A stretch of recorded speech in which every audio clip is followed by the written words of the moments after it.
Very good morning to all of you. Today we are completing the pressure sensors vision. With this class, we will complete. Suppose if any topics pending this regard assessment of the visual function, we will get in the practical class in the coming week. Okay. Today we are going to discuss the very important topics: the light reflex, the pupillary reflex, direct light reflex, and the indirect light reflex. And the accommodation and the near response, which of the part is the accommodation also we will discuss, and the psychosensory reflex of the pupil also we are going to discuss, and different other things we are going to discuss, some of the applied aspects like cataract and the refractive surgeries, and even the glaucoma also. Today, don't be worried with the so many long list of the competency working objectives today. So we have these topics are very important in the examination point of view and for your clinicals also. Today, the learning objects for today's session are the what are the different autonomic nervous supply of the eye, the pupillary reflex, the light reflex, the direct, indirect, the Argyll-Robertson pupil, the Horner syndrome, the psychosensory reflex, the near response, then the theories of accommodation, the neural pathway for the control of eye movements, and what are the different type of eye movements like the cascade, the pursuit movements, what is strabismus, what are the advantages of multifocals, what are the advantages of contact lenses, what are the different surgical treatments available for the refractive procedures for the cosmetic, and what is a cataract, what is the glaucoma. We are going to discuss. If the time left, we are going to discuss the assessment of the visual function, the visual acuity, the color sense, field of vision, and the stereopsis also we will discuss if the time permits. Otherwise, we will continue in the next class. The autonomic nerves to the eye comes supplied by both the parasympathetic and the sympathetic. The parasympathetic receives from the short ciliary, and the sympathetic receives from the long ciliary. From the ophthalmic division and the ciliary nerve of the trigeminal will be the sympathetic, and the parasympathetic from the oculomotor nerve, the third nerve, the oculomotor nerve. The eye is inverted by the both the parasympathetic and the sympathetic neurons. The parasympathetic fibers are arising from the Edinger vestigial nucleus of the nucleus of the third cranial nerve, and from there it goes to the ciliary ganglion, from the ciliary ganglion to the sphincter pupillae, and the ciliary muscle, the postganglionic fibers will supply the ciliary muscles and the sphincter pupillae of the iris, and they plays an important role in the accommodation and the light reflex and the psychosensory reflex.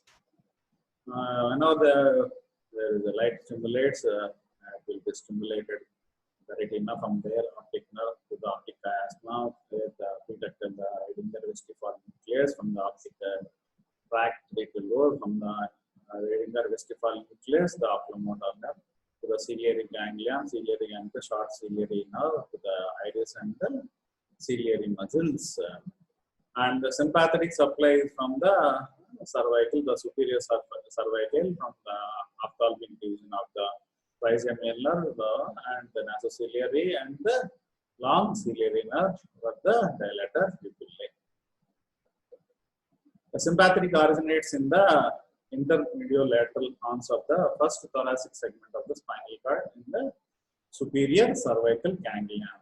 The postganglionic fibers spread along the carotid artery, along the carotid plexus, and eventually innervate the radial fibers of the iris through ophthalmic division of the trigeminal nerve, and the long ciliary nerve, and the nasociliary branch of the nerve.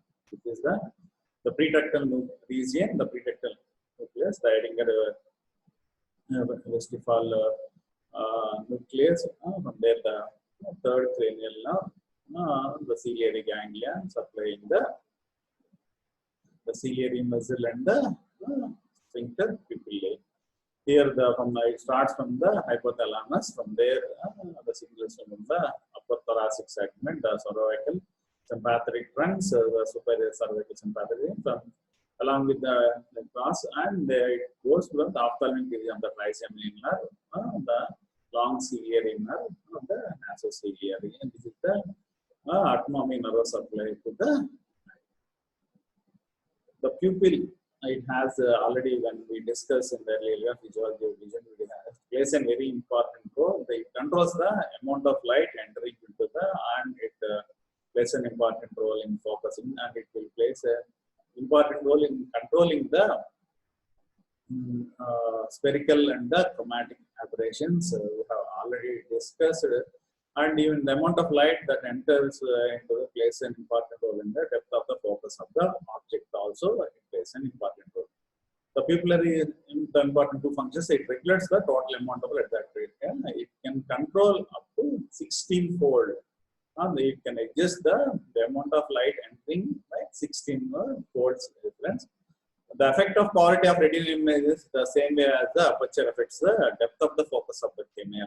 The small pupil have the greater, the least confusion of the circle will be less when you have the less amount of light. Suppose if you have the dilated of the mydriasis pupil, where you have the confusion of where you have the depth of the focus is less, and that is the whenever we have the mydriasis. That is what we see whenever suppose we go under the ophthalmic examination, where they will put the cycloplegic drops. So as soon as you come out of the sight, because of the light, when entering more amount of light, there will be blurring of vision, and that is the another we commonly experience whenever you go to the ophthalmologist for the cycloplegic refraction. The pupil is a aperture at the center of the iris.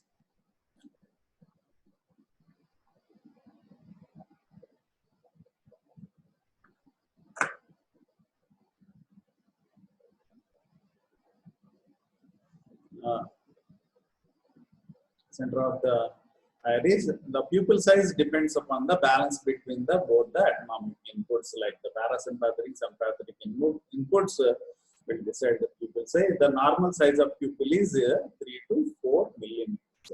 It can vary from 1.5 millimeters to 8 millimeters depending upon the illumination. Suppose the normal, the physiological mydriasis we see whenever the dim light during the night time, where we see the physiological mydriasis. So as soon as you enter from the house or classroom to the external environment, as soon as amount of light more, you will have the pupillary constriction. Then what is isocoria? It is the equal size. Suppose both the pupil sizes are equal, it is called isocoria.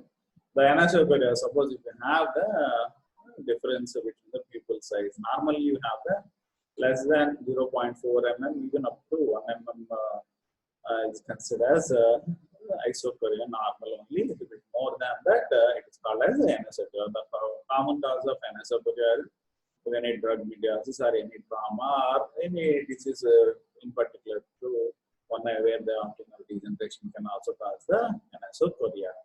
And now the parasympathetic stimulation, the sphincter muscle contraction decrease of pupillary size, where the concept of pupillary level is the concept. So this is the radial five. These are the circular pupil. These are the dilator pupil. These are the concept of pupillary. The dilator pupil muscle contraction increases size whenever have the sympathetic system is involved.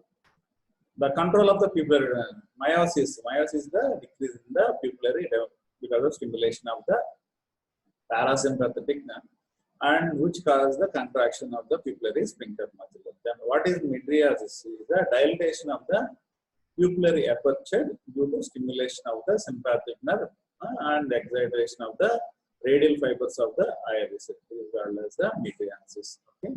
The meiosis, this is the mydriasis. More commonly, what we see mydriasis is because of the whenever we go undergo the cycloplegic refraction. The meiosis can occur with the old age, where the sphincter become the stiff, or even in the diabetes or in sort of exfoliation also, where there is the age also, the meiosis is a common thing. The dim light, you have the pupillary dilatation. The bright light, where you have the pupillary constriction. The radials contracts and the circulars relax in the, now we have the bright light. The dim light, the radial relax, the circular pupil. The pupillary constriction, the circular muscles contract in the bright light. The normal, this is the side, when pupil dilates, the radial muscles of the iris will be contract because of the stimulation of the sympathetic. What are the different types of pupillary reflex? There are three. One is the light reflex. Again, the light reflex is direct and indirect, and the near response or the near reflex.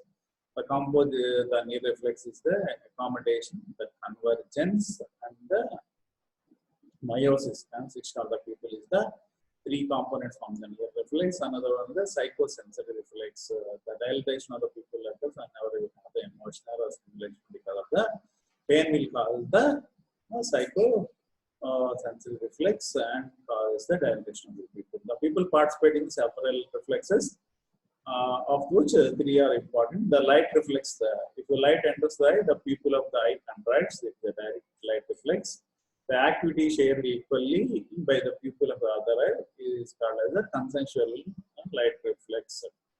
The near reflex, a contraction occurs on looking at the near object. The reflex largely determined by the reaction of the convergence, but in which the accommodation also plays an important role. Other one is the psychosensory reflex. A dilatation of the pupil occurs on the psychic of the sensory stimuli. The pupillary right reflex, if light shown directly on the light, the pupil constricts. This response is called as a direct pupillary response. Suppose if the other eye also constricts, this is called a consensual response or the indirect light reflex. This is the right reflex. Suppose if you put a right, even the opposite eye, the other eye. Suppose if you put on the right eye, suppose if the left eye, it is a consensual light reflex. The light source, now from where the light carried with the friend is by the optic nerve. From there, the optic tracks goes to the in the preductal area, preductal on the Edinger vestibular nucleus. There will be crossing of the fibers to the opposite nucleus also. That is why it is responsible whenever you put the the cranial ladder and the preductal nucleus. From there, it will goes to the Edinger vestibular nucleus through oculomotor nerves, the ciliary ganglia. From there, the short stereo go to the sphincter pupillae. Whenever the amount of light increases, the pupil constriction. The function helps in the eye to adapt extremely rapidly to the changing lighting conditions. The bright light reflex is have the bright light. The direct light reflex is the same pupil, and the indirect, the pupil of the opposite eye constricts. This is the normal, the constricted and dilated size of the pupil. Whenever the light falls, the optic nerve, from there it will go to the lateral area. From the optic tract, it will go to the preductal nucleus, and from there it goes to the oculomotor nerve of the both sides, both the right and left. That is why when you stimulate the right, even you see the response in the left side also. The pathway of the direct and the indirect light reflex, you see, this is a flow chart, easy to remember, and even we can easily reproduce in the examination also. This is a very important topic for the examination point of view. Whenever the light enters the left eye, the optic nerve, from through optic nerve, it goes to the optic chiasma. From there, it goes to the optic tract. From there, it goes to the preductal nucleus. From the preductal nucleus, it goes to the Edinger vestibular nucleus, the oculomotor nerve. From there, it goes to the ciliary gland. From the preductal nucleus of the left side, it also goes to the Edinger vestibular nucleus on the opposite side, the contralateral side of the right side. From there, it goes to the oculomotor nerve, the ciliary ganglia. The left short ciliary nerve constitutes the left pupilla, the right direct light reflex, and oculomotor of the right. From the right short ciliary nerve, it constitutes the right eye. It is a consensual or the indirect light reflex. This is the light. This is the accommodation, the convergence pathway, the axillary ganglia. The pathway of direct and light reflex is from there. Suppose if you see, this is the blue line, but from where the optic tract to the it goes to the preductor nucleus, from preductor to the Edinger vestibular. This is the efferent pathway of the light reflex. This is the direct from there, the ciliary ganglion, it goes to the short ciliary nerve to the sphincter pupillae. This is a indirect from there, it goes ciliary ganglion, goes to the ciliary ganglion to the short ciliary nerve to the opposite sphincter pupillae. And the light shows the optic nerve goes to the tract, the preductal nucleus, to the Edinger vestibule, the oculomotor, ciliary ganglion, sphincter pupillae, light reflex. Activation of the contralateral, the ciliary ganglion, sphincter pupillae, with the indirect light reflex. Then what is arcade about some pupil? The pupil fails to respond to light, but it does the response to the accommodation, and it is very small in size. This is a Argyll-Robertson pupil, which is seen most commonly in the neurosyphilis, but it is a very rare now because of treatment of the syphilis in early stage.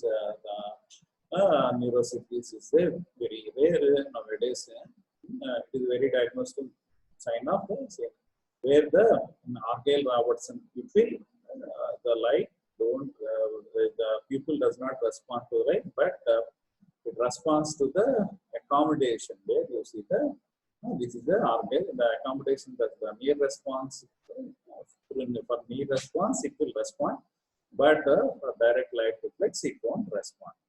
Then other thing is the Horner syndrome. It is a sympathetic nerve of eye occurs interrupted. The interruption occurs in the cervical sympathetic chain. The Horner syndrome, one pupil remains persistently constricted to the small diameter than the pupil of the opposite eye, and it is associated with the ptosis, and it even the vascular dilatation will cause a flush. The drooping of the, suppose if you do this picture, this is a drooping of the upper eyelid, that ptosis. The blood vessels on the corresponding side of the face and head becomes persistent because of the flushing. This is the flushing of the face. The sweating cannot occur on the affected side of the face. The anidotitis. When we discuss in the early clinical expert class, we have discussed the Pancoast syndrome. The component of the Pancoast syndrome, Horner syndrome. It is a upper lobe bronchogenic carcinoma compressing on the cervical sympathetics, can also produce the Pancoast syndrome. In the Pancoast syndrome, the Horner syndrome is a component of the Pancoast syndrome. Then we will go into see the next reflex, the near response, the accommodation for the near vision. The three components of the near response are the accommodation, the convergence of the eyeballs, and the pupillary constriction of the meiosis. And this is the near reflex. Suppose you ask the subject to look at the long distance, suppose you bring the finger to ask the subject to focus on the finger, then you see this is the convergence and the accommodation of the change in the lens, and the other is the meiosis, the other pupil constriction. This is the near response, the pupil. This is the from there the pathway is from the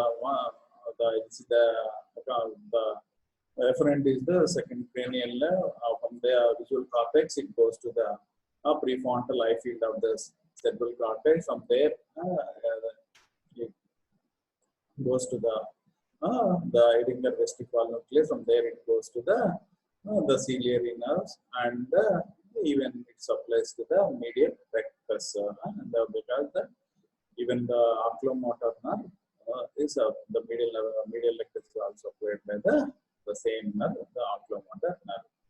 Then we'll see the near response, the flow chart. Suppose if the left eye stimulate, from through optic nerve it goes to reaches the left eye visual cortex, and from there it goes to the left eye frontal field, to the Edinger vestibular nucleus, to the ciliary ganglia, and the constrictor pupillary constriction, the motor nucleus of the oculomotor nerve, and from the oculomotor nerve to the medial rectus, the convergence.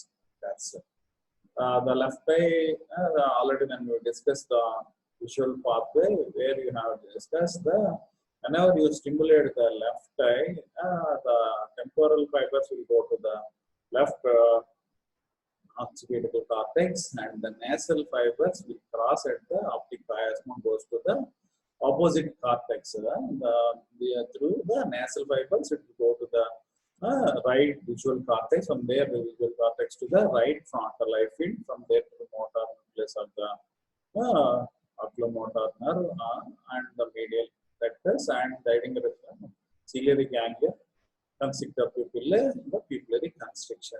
This is the whenever we focus for the near object, visual accommodation of central oculomotor, medial rectus, and the ciliary ganglia, ciliary body, goes to the produce the accommodation, and the ciliary ganglia to the constrict the pupil, will produce the constriction of the pupil. These are all together forms the near response. This is a pathway from the optic nerve. From there, the optic radiation goes to the visual cortex. Visual cortex to frontal eye field of the central cortex. It goes to the Edinger vestibular nucleus. From the Edinger vestibular to the oculomotor nerve, to the medial, the motor nucleus to the to the short ciliary, to the oculomotor nerve, the ciliary ganglion, the short ciliary, to the pupil and the ciliary muscle. This is the near response. This is also very important topic for the examination point of view and the viva. This is a demonstration of the near response. Suppose if you see even the accommodation, you can see the Purkinje images. The subject is looking at the distance. Suppose if you bring this is the distance, and this is for the bring force the subject to focus the near object. This is the camera. Infrared photo refraction showing the accommodated triad, the accommodation, the pupil constriction, and the convergence. Suppose we see the convergence of the eyeballs. The distant object is a near field. The accommodative change in the or evident by the photorefractance of the Purkinje images formed by the anterior surface of the cornea, posterior surface of the cornea, and the anterior surface of the lens, and the posterior surface of the lens will form the Purkinje images only. Form the Purkinje images.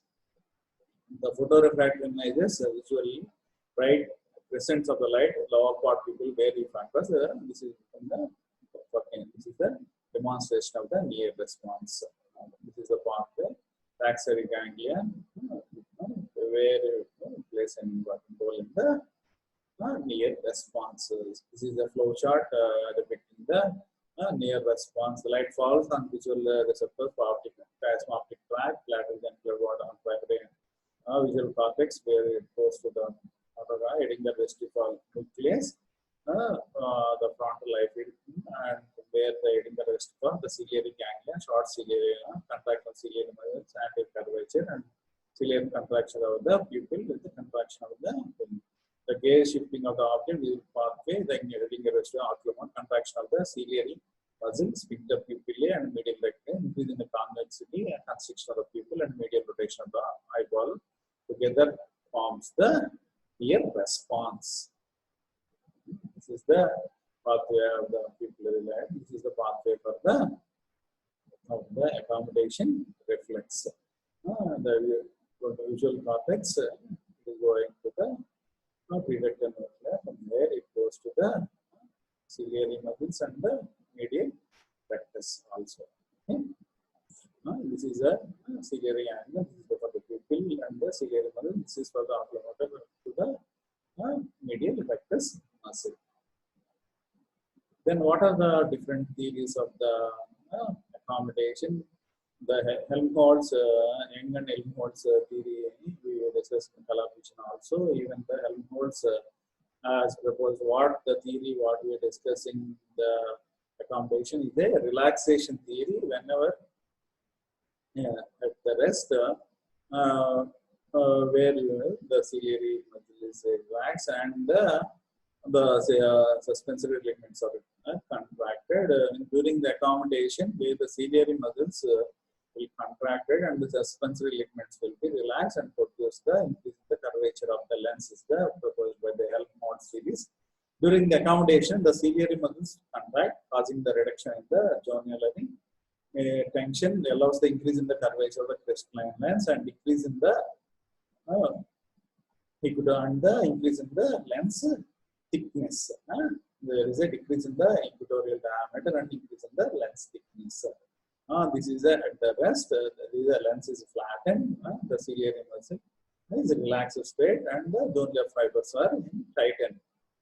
Whenever there is an accommodation, the zonular fibers will be relaxed, and the ciliary muscles of contact lens become rounded, and the diameter will be decreased, and it will become more convex. Relaxation. In the unaccommodated state, focus for instant, the ciliary muscle relaxed. The elastic zonular fibers are in a state of tension, pulling the crystalline muscle outwards at the equator, maintaining the lens somewhat flattened state. This is now the relaxed and the flattened state. They accommodated pulled towards the equator. In accommodated, these relaxed, suppose it is, these are the zonules will contract in the relax during the whenever you have the accommodated state. These are the relaxed and the ciliary muscle is contraction. This is how the zonules in unaccommodated. All zonules are relaxed and curve. This is the Helmholtz theory of the relaxation. An increase in the curvature of the anterior surface of the crystalline lens will only a small change in the curvature of the posterior change of the crystalline lens. A forward movement of the anterior surface of the crystalline lens will and the posterior surface no appreciable movement. So in this diagram, this is mainly the anterior surface is the same. There is not much change in the posterior surface. So you see in this also, there is mainly the anterior change, not the posterior part of the lens. An increase of 0.5 mm axial thickness of the lens during the accommodation. During the accommodation, there is an increase of the 0.5. This is the relaxed and the accommodated. There is an increase of 0.5 mm axial thickness of the during the accommodation, according to Helmholtz theory.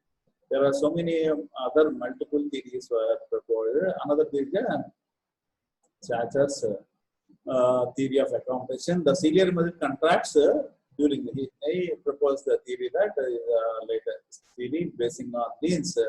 Even nowadays, they are using the scleral strengthening rings for the treatment of the presbyopia. Okay, the ciliary muscle contracts during the accommodation. There is an increase in the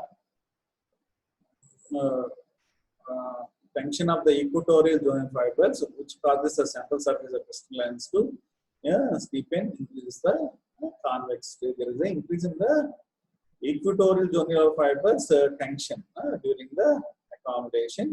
The anterior and posterior diameter of the crystalline lens increases, and the peripheral surface of the crystalline lens to be flattened. According to the Sachs theory, the anteroposterior diameter of the crystalline lens increases, and the peripheral surface of the crystalline lens is flattened. This is the theory proposed by the Sachs. Suppose if you compare the accommodative theory, where he says that the zonule will be relaxed and curved during the central zonules are become tightened compared to the periphery. Then the central part of lens becomes thicker and more steep and curved. And the front and back the zonules are relaxed and the curved, but the central zonules are become tightened according to his theory.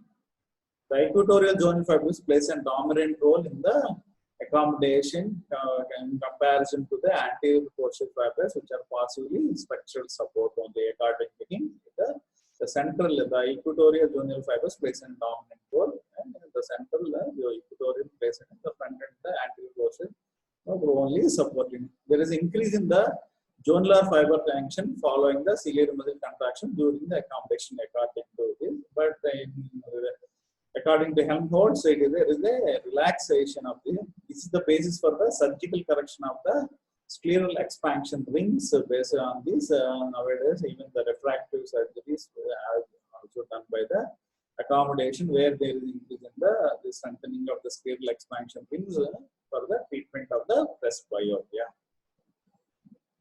Then another reflex is the psychosensory reflex.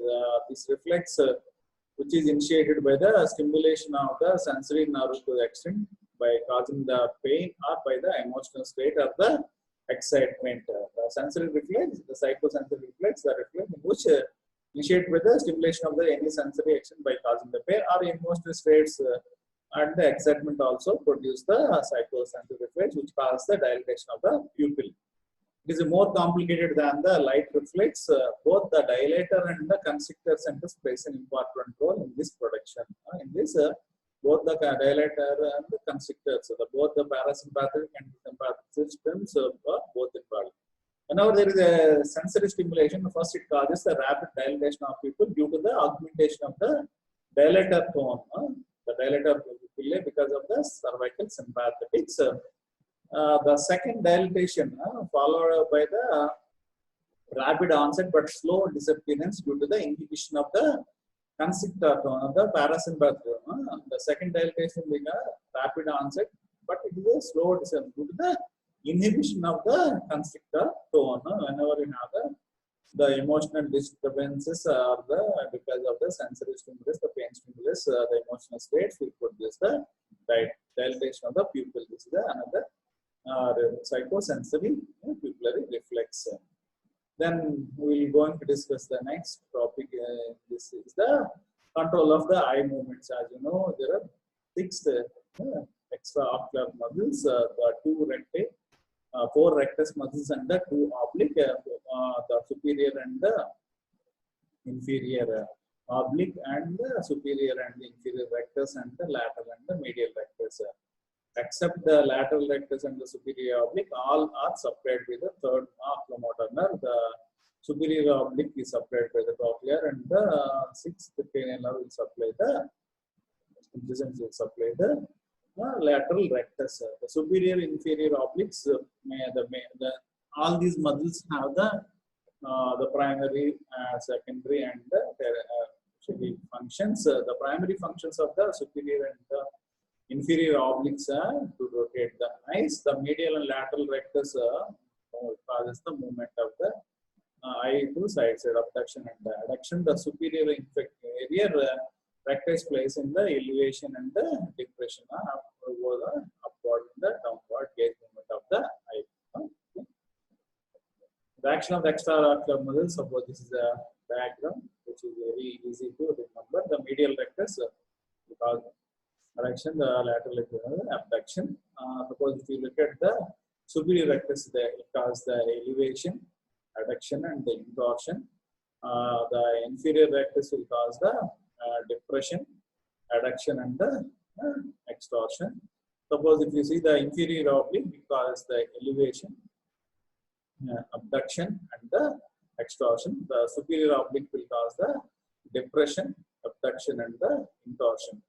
If you look at these muscles, including muscles, the medial rectus will cause the adduction, the lateral rectus cause the abduction, the inferior recti and the superior recti and the inferior oblique are the primary, secondary, and the tertiary function. Suppose if you look at the inferior rectus, it will cause the depression.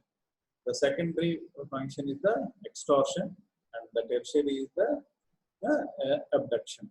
The superior rectus, it will cause the elevation, cause the intorsion, and the abduction. Suppose if you look at the inferior oblique, it cause the extorsion and the elevation and the adduction. The superior oblique will cause the intorsion and the depression and the abduction. These are the actions of the extraocular muscles. The neural pathway for the control of it has a fixation movement of the eyes to bring a discrete portion of the visual field into focus on the fovea. It will produce a discrete movements so that it brings the object into focus of the fovea. It is controlled by the frontal eye field of the Brodmann's area 8 and 19. It is controlled by the frontal eye field of the area 18 and 19. Plays an important role in controlling the neural pathway control of the eye movements. The neural pathway control will be by voluntary fixation and the involuntary fixation. The fixation movement controlled by 2 neural mechanisms. One is the voluntary fixation, other one is the involuntary fixation. The voluntary fixation movement controlled by the premotor cortex of the cerebral. cerebrum will plays an important role in the voluntary fixation of the eye movements. The neural pathway control of the involuntary fixation mechanism is to lock the object of the attention found within the voluntary fixation mechanism. This involuntary fixation will cause the locking of the fixation object attention found in the voluntary fixation mechanism. The involuntary mechanism will lock the object attention which is found in the voluntary. It is controlled by the secondary visual cortex area of the occipital cortex, and it receives the negative feedback control from the mechanism from the superior colliculus. The movement of superior colliculus also plays an important role.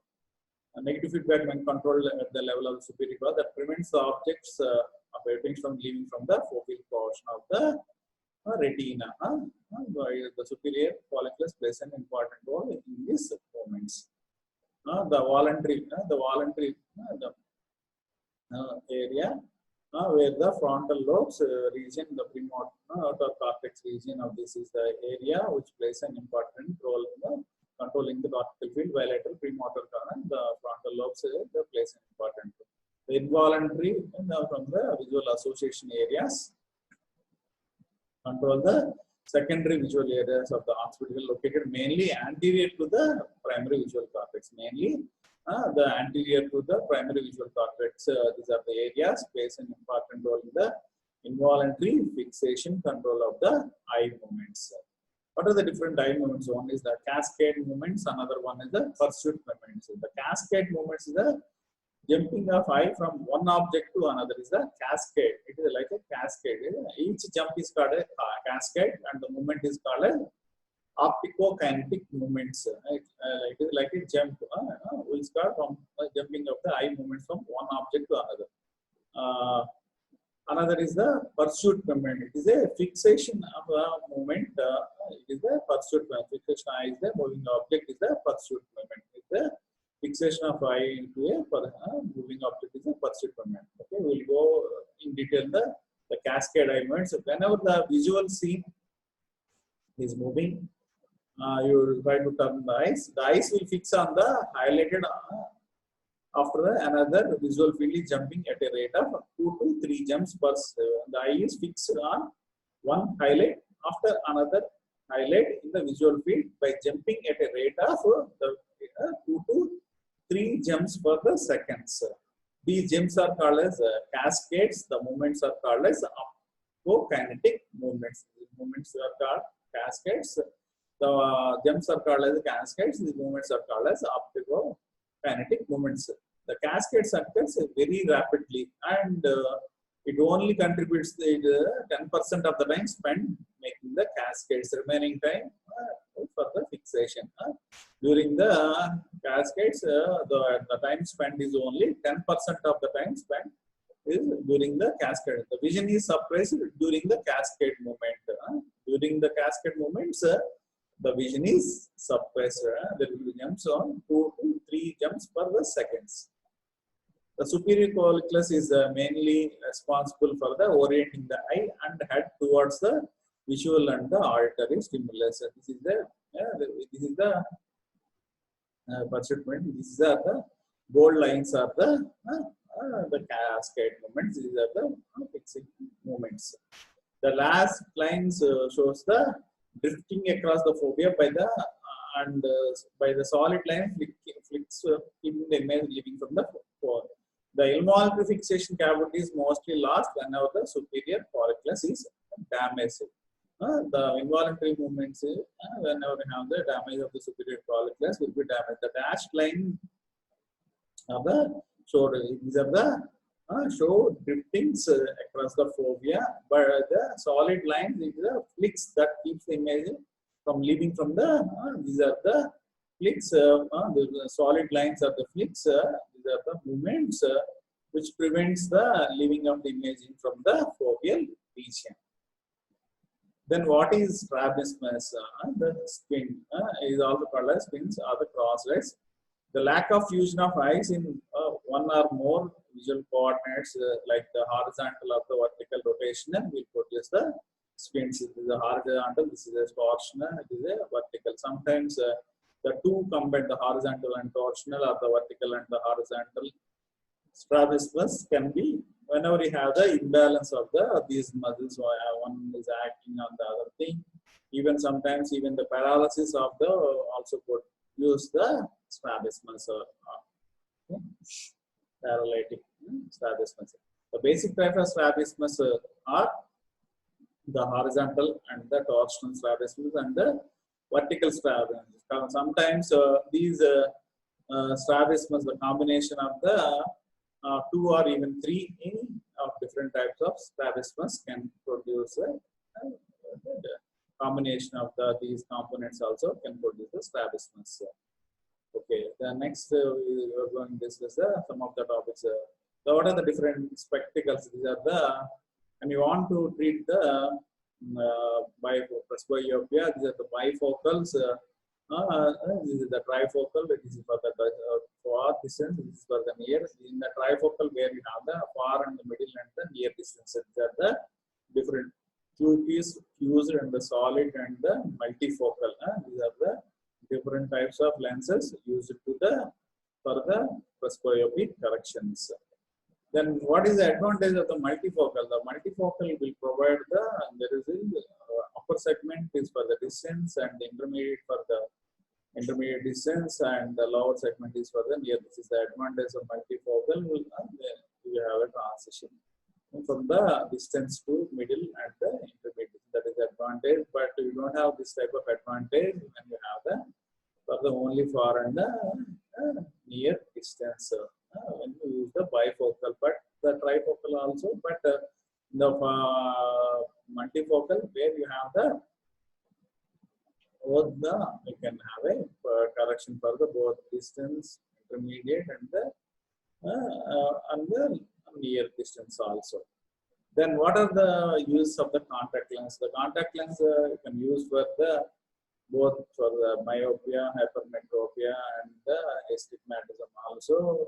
Whenever you have the irregular astigmatism, the contact lens is the better option than the regular spectacles. The tear film present between the contact lens and the cornea will also act as a lens, and the power of the lens required when compared to the regular spectacles is less compared to the when you use the contact lens. It has an advantage that like normal where we can we don't have the spherical and the chromatic aberration, have the comfort. Suppose you want to see because of the edge effects, the prismatic effects, and the spherical aberration. Suppose if you want, you cannot see clearly from the edges of the lenses. Only the visual axis on the area where you can the optical center of the lens only where you have the clarity. Suppose if you see the periphery of the lenses where the abnormal shape of like the odd shape is the keratoconus, the lens turns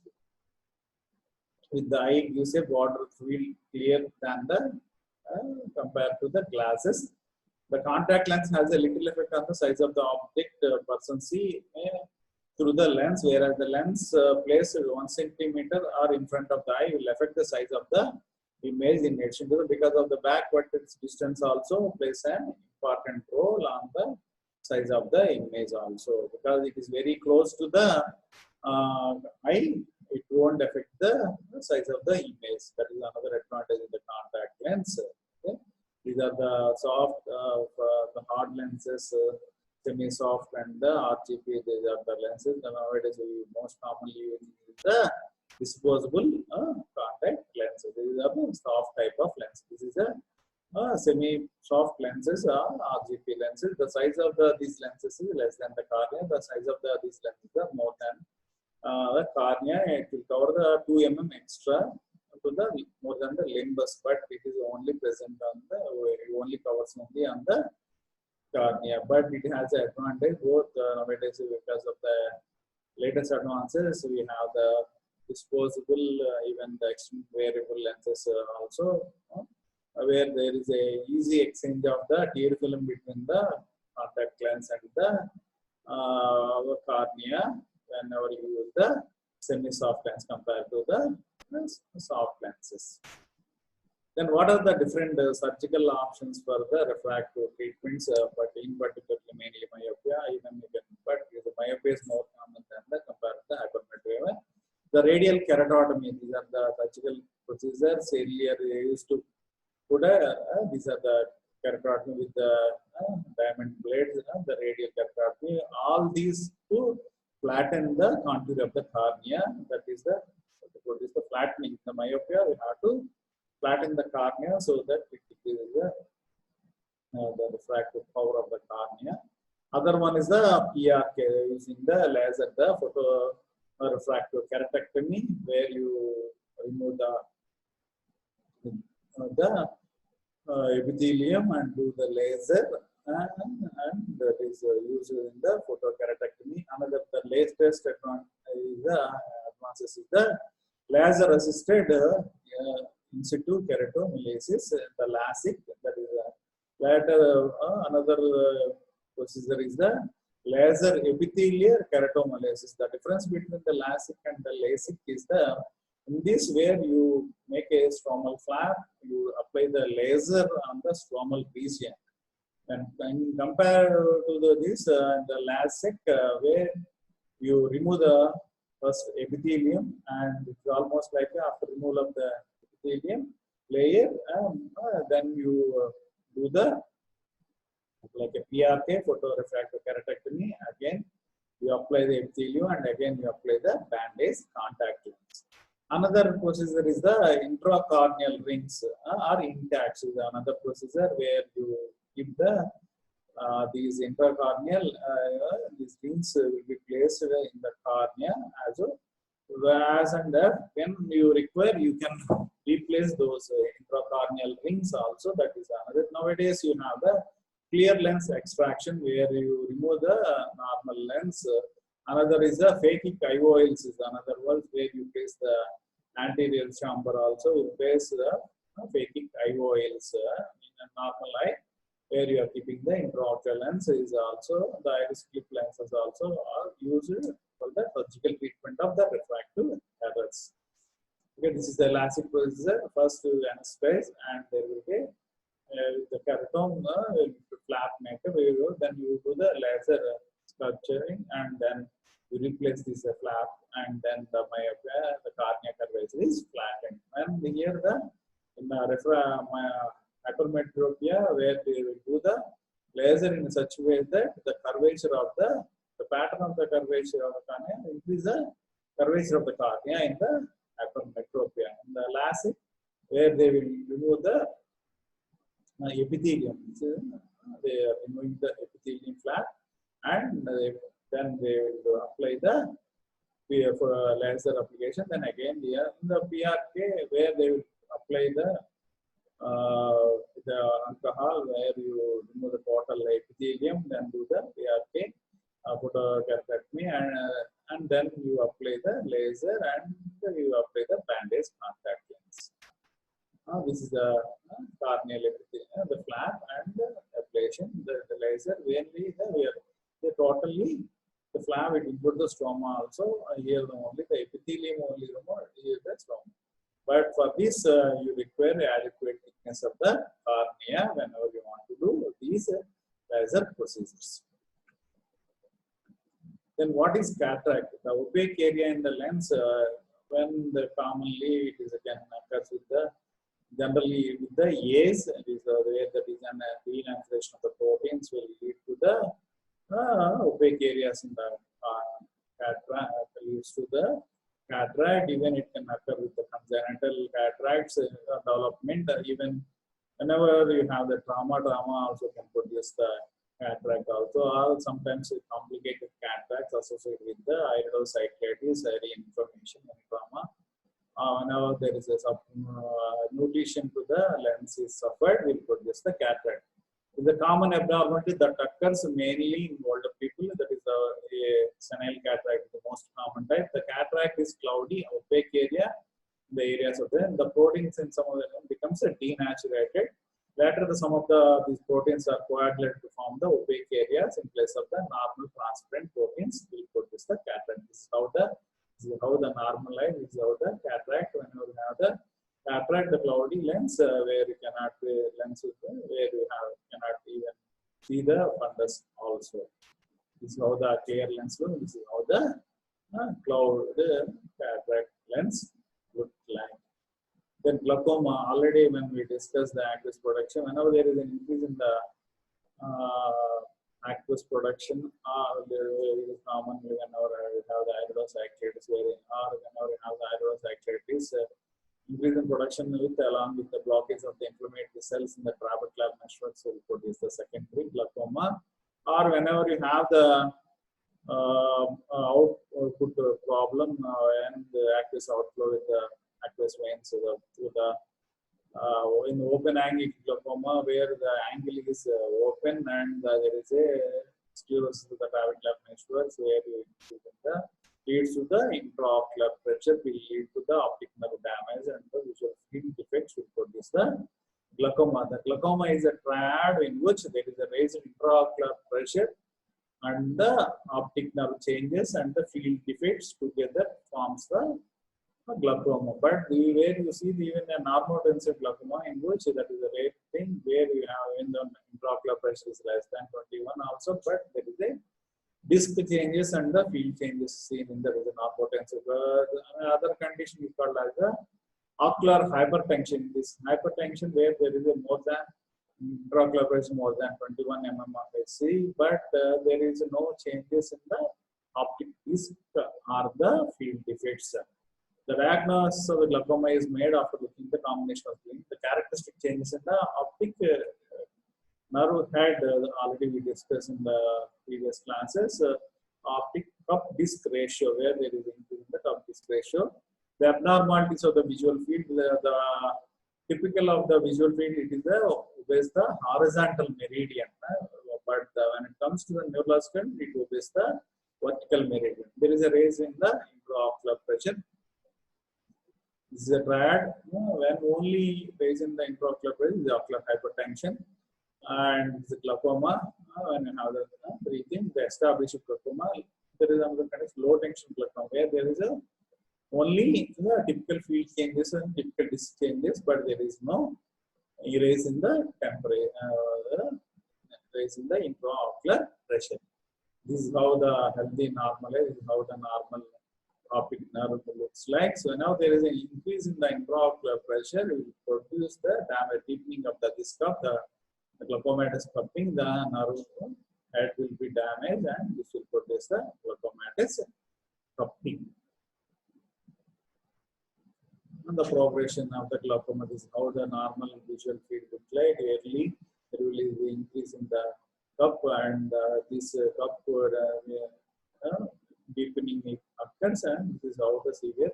Whenever even at the 0.9 cupping, there is a deep cupping of the because of the increase in the intraocular pressure. Normal.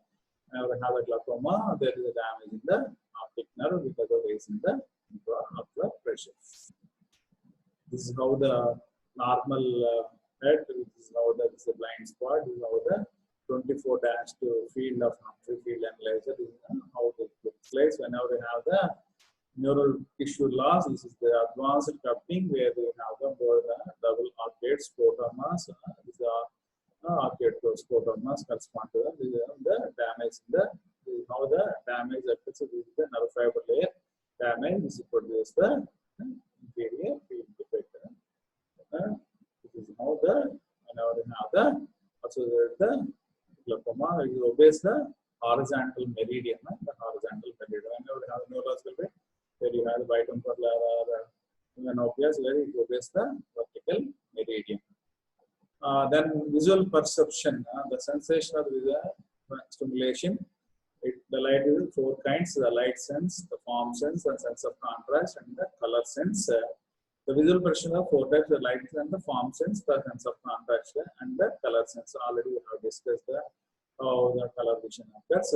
These functions will be go in detail in the next practical classes, where you have the visual acuity assessment and the contrast sensitivity and the stereo assessment, the color vision assessment.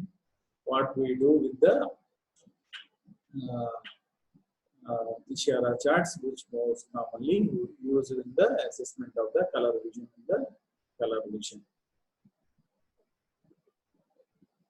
Okay, meanwhile, we discuss up to the visual acuity before we complete this. The average diameter of the cones in the fovea of the retina, central part, is about the 1.5 micrometers, which is a 1/7 diameter of the spot of the light. The average diameter of the cone is 1/7 of the average diameter of the spot. It is 1.5 microns. The spotlight has a bright center point and the shaded center. Even though it is 7 times that of the cones, it has a dark, it has a bright spot and the shaded edges. Okay. A person can distinguish the two separate points if the centers lies 2 micrometers apart on the retina. And you can see when the two center points of these points, when they have the two center points on the retina, the distance between the two center points of the illumination points separated by 2 micrometers. The diameter of the cone is 1.5 micron, which is slightly greater than the width of the foveal cone. It is the width of the and it's separated by 2 center points separated by. The normal visual acuity of a human eye for a display between the 2 points of circular is about the 25 seconds of an arc. It is 25 seconds of an arc. When a light rays from 2 separate points, and the 2 separate points strike the eye at an angle of 25 seconds between them, they usually recognize 2 points instead of 1. Suppose if the 2 points, 2-point light source, if they strike the retina and they form an arc of 25 seconds in between them, then they usually recognize as 2 points instead of 1. A person with normal visual acuity looks at 2 bright spots of lights at a distance of 10 meters. At a distance of 10 meters, can barely distinguish the spots as separate entities when they have the 1.5 to 2 micrometers apart. It is a minimum of 1.5 to 2 micrometers apart. The fovea is less than 0.5 millimeters. It is less than 500 micrometers diameter, which means that the maximal visual acuity occurs in a less than 2 degrees of the visual field. Suppose in the visual field of, suppose if you see the visual field, the maximum visual acuity occurs in a less than 2 degrees of the visual fields of the retina. The fovea, it is a 0.5 millimeters or 500 microns, the 2 degrees of the visual field. Outside this foveal field, the visual acuity becomes progressive and decreases more than 10 folds if it goes to the periphery. Okay. The ability of eye to determine the precise shape of objects is called as the visual acuity for human eye. It is 25 seconds of an arc. We will conclude this class here. We will continue these remaining things, assessment of the different contrast sensitivity, color sensitivity, field of vision in the next class, in the next coming class, in the assessment of the visual field assessment and the vision assessment. Okay.